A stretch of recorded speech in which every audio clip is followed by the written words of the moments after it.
CBD, short for cannabidiol, is a non-psychoactive compound in cannabis responsible for many of cannabis's medical benefits.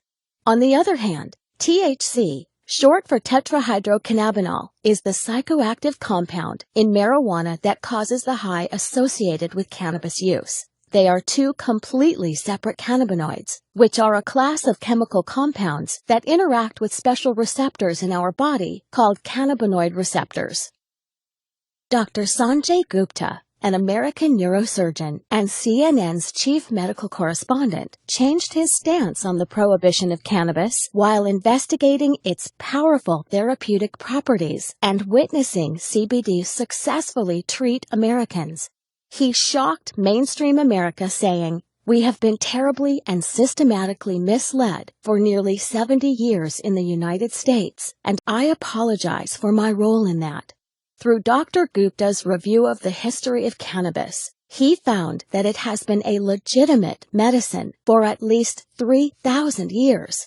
And Dr. Gupta isn't alone in supporting cannabis research. The director of the National Institute on Drug Abuse, Dr. Nora Volkov, testified before the Senate saying that CBD appears to be a safe drug with no addictive effects, and the preliminary data suggests that it may have therapeutic value for a number of medical conditions.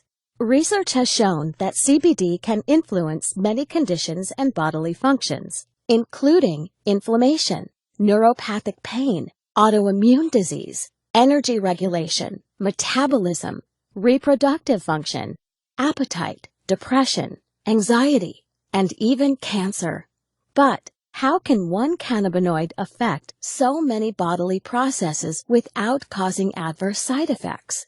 The answer lies in our biochemistry, the natural intelligence of the body. We have naturally occurring cannabinoid receptors all over our body that interact with CBD.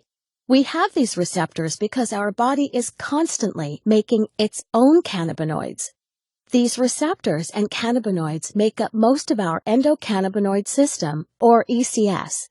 Our ECS is always in action, and if functioning properly, is a major factor in keeping us healthy. Many doctors now think that some people suffer from an endocannabinoid imbalance, known as clinical endocannabinoid deficiency, or CED. People suffering from CED may benefit by supplementing with cannabinoids such as CBD. CBD is the most abundant cannabinoid in hemp, a cannabis crop the federal government allowed individual states to legalize in the 2014 Farm Bill.